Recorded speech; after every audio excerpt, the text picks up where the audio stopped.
بسم اللہ الرحمن الرحیم۔ گزشتہ سے پیوستہ۔ اب آدھی رات کے وقت جب سارا کیمپ سو رہا تھا، اسے ٹیلے پر ایک لڑکی کا ہیولہ نظر آ رہا تھا۔ پہلے تو وہ ڈرا کہ یہ چڑیل یا جن ہو سکتا ہے۔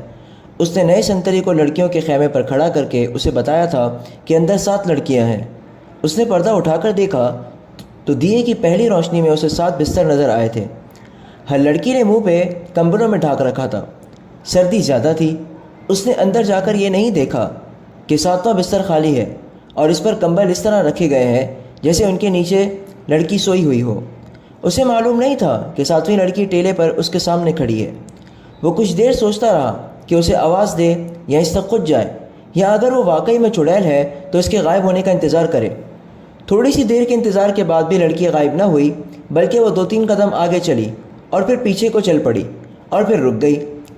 کمانڈر، جس کا نام فخر المصری تھا، آہستہ آہستہ ٹیلے تک گیا اور کہا، تم کون ہو؟ نیچے آؤ۔ لڑکی نے ہرن کی طرح چوکڑی بھری اور ٹیلے کی دوسری طرف اتر گئی۔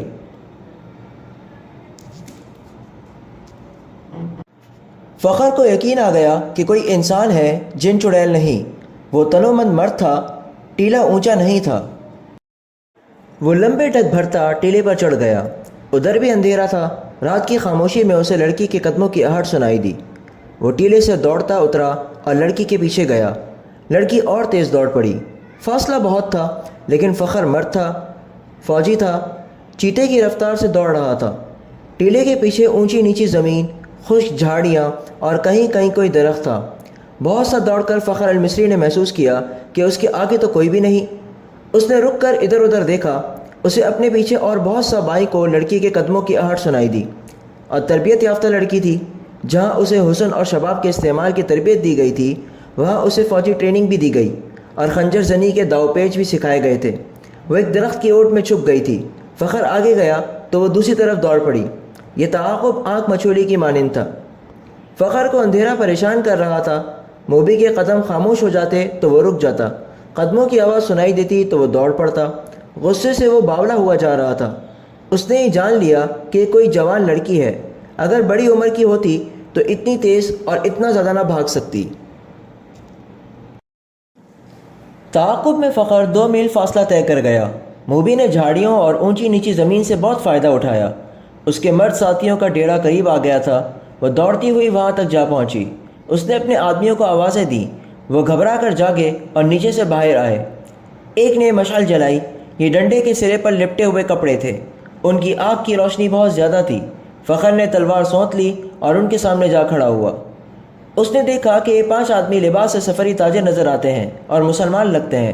لڑکی ان میں سے ایک کی ٹانگوں کو دونوں بازوؤں میں مضبوطی سے پکڑے بیٹھی ہوئی۔ مشعل کے ناشتے شعلے اس کے چہرے پر گھبراہٹ اور خوف نظر آ رہا تھا۔ اس کا سینہ ابھر اور بیٹھ رہا تھا۔ اس کی سانسیں اکھڑی ہوئی تھی۔ یہ لڑکی میرے حوالے کر دو، فخر المصری نے حکم کے لہجے میں کہا۔ یہ ایک نہیں، ایک آدمی نے التجا کے لہجے میں جواب دیا۔ ہم نے تو 7 لڑکیاں آپ کے سلطان کے حوالے کی ہیں، آپ اسے لے جا سکتے ہیں۔ نہیں، موبی نے اس کی ٹانگوں کو اور مضبوطی سے پکڑتے ہوئے روتے ہوئے اور خوف زدہ لہجے میں کہا، میں اس کے ساتھ نہیں جاؤں گی۔ یہ لوگ عیسائیوں سے زیادہ وحشی ہیں۔ ان کا سلطان انسان نہیں، سانڈ ہے، درندہ ہے۔ اس نے میری ہڈیاں بھی توڑ دی ہیں۔ میں اس سے بھی بھاگ کر آئی ہوں۔ کون سلطان؟ فخر نے حیران سا ہو کر پوچھا۔ وہی جسے تم صلاح الدین ایوبی کہتے ہو، موبی نے جواب دیا۔ وہ اب مصر کی عربی بول رہی تھی۔ یہ لڑکی جھوٹ بول رہی ہے، فخر نے کہا اور پوچھا، یہ ہے کون؟ تمہاری کیا لگتی ہے؟ اندر آ جاؤ دوست، باہر سردی ہے، ایک آدمی نے فخر سے کہا۔ تلوار نیام میں ڈال لو، ہم تاجر ہیں، ہم سے آپ کو کیا خطرہ؟ آؤ، اس لڑکی کی بپتا سن لو۔ اس نے آ بھر کر کہا۔ آپ کے سلطان کو مرد مومن سمجھتا تھا، مگر ایک خوبصورت لڑکی دیکھ کر وہ ایمان سے ہاتھ دھو بیٹھا۔ وہ باقی 6 لڑکیوں کا بھی یہی حشر کر رہا ہوگا۔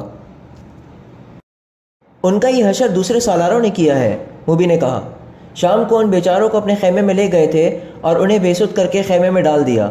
وہ خیمے میں بے ہوش پڑی ہیں۔ فخر المصری تلوار نیام میں ڈال کر ان کے ساتھ خیمے میں چلا گیا۔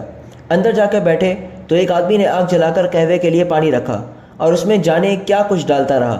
دوسرے آدمی نے فخر سے پوچھا کہ اس کا رتبہ کیا ہے؟ اس نے بتایا کہ وہ کماندر اور عہدیدار ہے۔ انہوں نے اس کے ساتھ بہت سی باتیں کی، جن سے انہوں نے اندازہ کر لیا کہ یہ شخص عام قسم کا سپاہی نہیں اور ذمہ دار فرد ہے، ذہین اور دلیر بھی ہے۔ ان لوگوں میں سے ایک نے، جو کرسٹوفر تھا، فخر کو 7 لڑکیوں کی بالکل وہی کہانی سنائی جو انہوں نے صلاح الدین ایوبی کو سنائی تھی۔ انہوں نے فخر کو یہ بھی بتایا کہ سلطان ایوبی نے ان کے متعلق کیا کہا تھا۔ ان لڑکیوں نے سلطان کو یہ پیشکش بھی کی تھی کہ وہ اپنے گھروں کو تو واپس نہیں جا سکتی اور عیسائیوں کے پاس بھی نہیں جانا چاہتی، اس لیے وہ مسلمان ہونے کو تیار ہیں، بشرطے کہ کوئی اچھے رتبوں والے عسکری ان کے ساتھ شادی کر لے۔